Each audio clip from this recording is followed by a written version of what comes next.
नमस्कार। आज एक चुटकुले से शुरुआत करें अपनी बात की। मैं रतलाम में रहता हूँ और रतलाम से राजस्थान की सीमा जुड़ती है। बांसवाड़ा बड़ा शहर रास्ते में हमारा पड़ता है, लगभग 90 किलोमीटर का। लेकिन वह रतलाम जिला आदिवासी बहुल जिला इलाका है।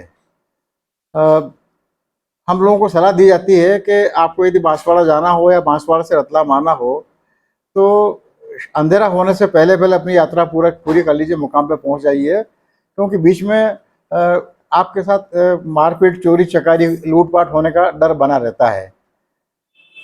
मजे की बात यह है कि ऐसा अब हमारे यहाँ लोकोक्ति बन गई है कि जो लूटपाट करने वाले लोग हैं वो बड़े परिश्रमी लोग हैं, वो हराम के नहीं खाते हैं। यदि कभी किसी ने रोका, उनके किसी गाड़ी रोकी तो गाड़ी वाला उतरा, उसने अपनी जेब से सामान निकाला और कहा कि भाई सामान ले लो। तो वो कहते हैं कि नहीं नहीं, हम बिना मेहनत का नहीं खाते हैं, हम मेहनत पूरी करेंगे, उसके बाद तुमसे तुम्हारी लूट करेंगे। तो पहले वो पूरी मेहनत करने के नाम पे उस कार वाले की, वाहन वाले की अच्छी खासी पिटाई करते हैं और फिर वो उससे पैसा उससे छीन लेते हैं उसका। मुझे लगता है कि कांग्रेसियों की आदत भी लगभग यही है कि वो बिना मेहनत के चुनाव की जीत उनको हजम नहीं होती है। वो मेहनत पूरी करना चाहते हैं। आसान जीत यदि कोई उन्हें तश्तीर में रख के सामने पेश कर दे तो उन्हें कबूल नहीं होती है। अपनी बात को आगे बढ़ाऊँ उससे पहले नमस्कार, मैं विष्णु बैरागी। कृपा करके मेरा चैनल बैरागी की बातें सब्सक्राइब कर लीजिएगा, करवा लीजिएगा। आप काफ़ी मदद कर रहे हैं, आपका खूब प्रसाद मुझे मिल रहा है। बहुत बहुत धन्यवाद। ईश्वरी कृपा आप सब पे बनी रहे। बात कर रहे हैं हरियाणा में कांग्रेस के जो व्यवहार, कांग्रेसियों का व्यवहार हो रहा है उसको लेकर। बाकी देश का तो पता नहीं, लेकिन हमारे मालवा में ये लोक मान्यता है कि कांग्रेस को हराने के लिए किसी विरोधी की आवश्यकता नहीं होती।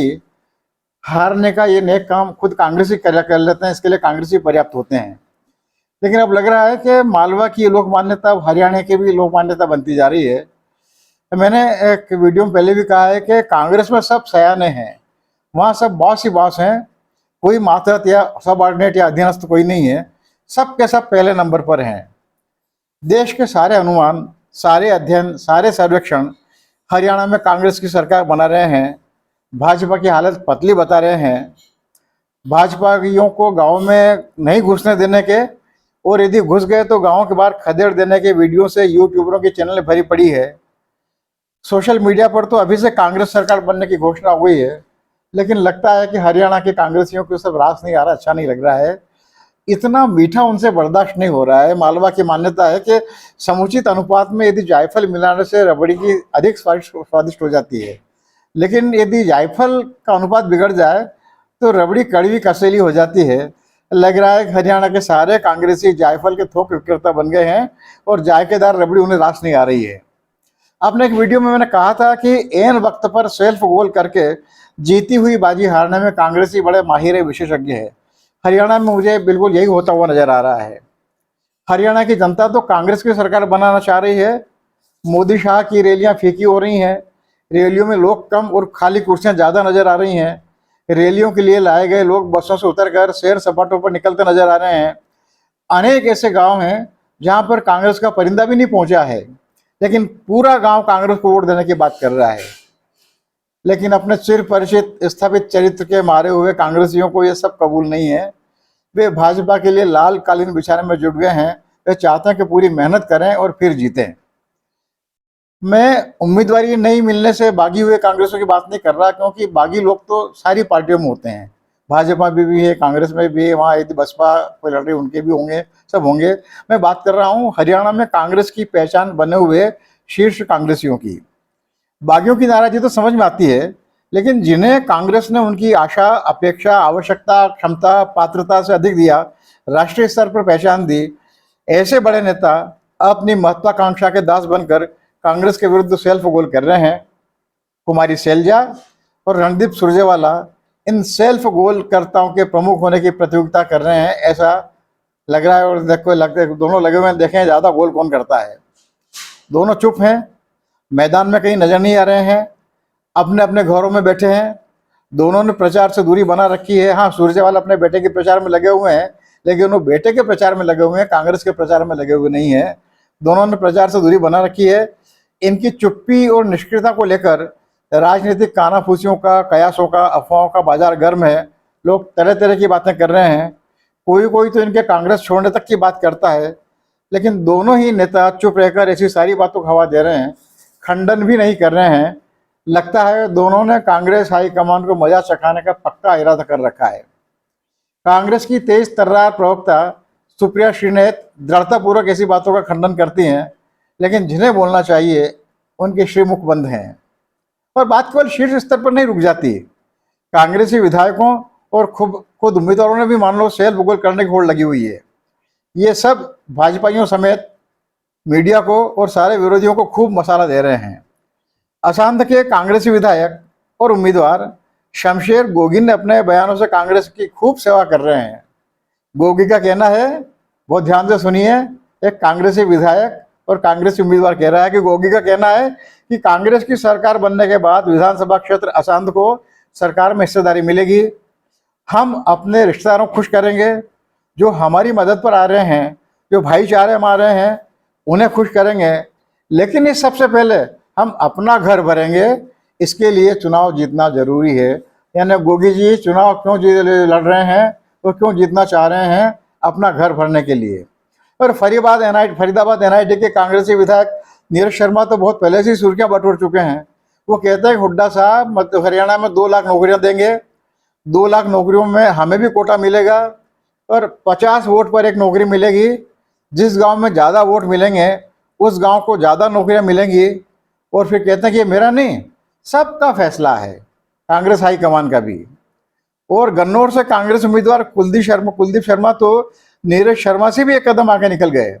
वो भी कहते हैं कि हाँ, हुड्डा साहब ने कहा है 2 लाख नौकरियां देंगे और तुम्हारे गांव का जो हिस्सा बनेगा उससे 20-25% ज़्यादा नौकरियां दे दूंगा मैं।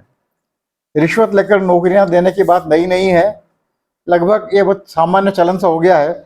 लेकिन सबको रिश्वत से ही नौकरी मिलती है ऐसा भी नहीं है। मेरिट के आधार पर नौकरियां अधिक मिलती हैं, रिश्वत के आधार पर कम। लेकिन चर्चा ज़्यादा रिश्वतखोरी से मिली नौकरियों की होती है, क्योंकि वो लोग ज़्यादा बोलते हैं।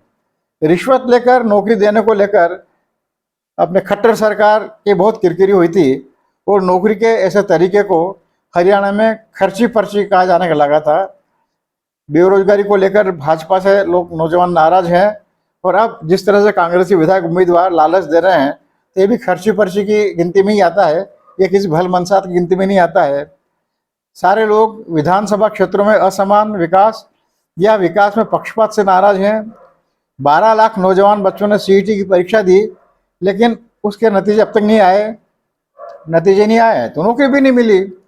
10 साल की एंटी इनकम्बेंसी के माहौल से और भाजपाइयों के अहंकारी बर्ताव से जली भुनी जनता में कांग्रेस को मिल रही चुनावी बढ़त शायद खुद कांग्रेसियों को बर्दाश्त नहीं हो रही है। और जैसा कि मैंने पहले कहा था, भाजपा खुद जीतने के बजाय वोट कटवा उम्मीदवारों को मदद करके उनके पक्ष में अपने उम्मीदवार हटाकर कांग्रेस की संभावनाओं को पालिता लगाने में जुटी हुई है। भाजपा की कोशिश है, उसने मालूम है कि उनकी सरकार नहीं बन रही है, तब भाजपा की कोशिश है कि जीतने के बजाय अब वो त्रिशंकु विधानसभा बनाने की कोशिश कर रही है और अपने अल्सेशन मीडिया की मदद से जल्दी ही कांग्रेस में बगावत और असंतोष की खबरें प्लांट करना शुरू कर देंगे। लेकिन हरियाणा के कांग्रेसियों को इस सबसे क्या, वे अपने मूल चरित्र को भला कैसे छोड़ दें? वो मेहनत करके ही जीतेंगे। हार कर जीतने वालों को बाजीगर कहा जाता है और जीत को हार में बदलने वालों को कांग्रेसी कहा जाता है।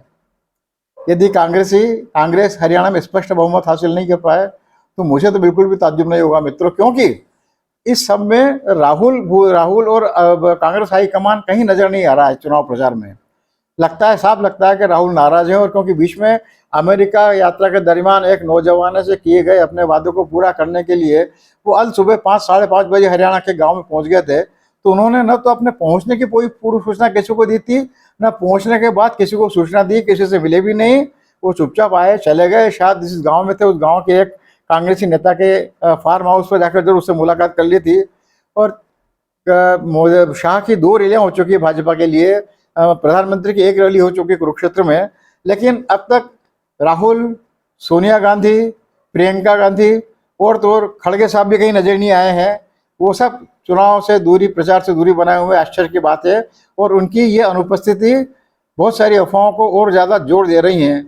लेकिन अब मुझे लगता है कि शायद ऊपर राहुल एंड कंपनी कुछ जुगाड़ कर रही होगी और वो जब भी आएंगे तो सही, चुनाव प्रचार के लिए आना तो पड़ेगा उन्हें, और जब भी आएंगे तब मुझे लगता है कि तब शायद कुमारी शैलजा और सुरजेवाला उनके साथ मंच पे एक साथ नजर आए और अफवाहों को विराम मिलेगा। लेकिन इस बीच में मुझे कांग्रेसियों के अपने चाल चलन पे पूरा भरोसा है कि वो चुपचाप नहीं बैठेंगे, कुछ न कुछ ऐसा करते रहेंगे कि सेल्फ गोल होने की स्थितियां बराबर बनती रहे, और सेल्फ गोल करने यदि मौका मिला तो चुकेंगे भी नहीं। तब ये देखना रोचक होगा कि हरियाणा के कांग्रेसी आखिर क्या करिश्मा दिखाते हैं। बहुत बहुत धन्यवाद, नमस्कार। मैं विष्णु बैरागी, कृपा करके मेरा चैनल ज़रूर सब्सक्राइब कर लीजिएगा और मेरे चैनल को बढ़ाइएगा। धन्यवाद।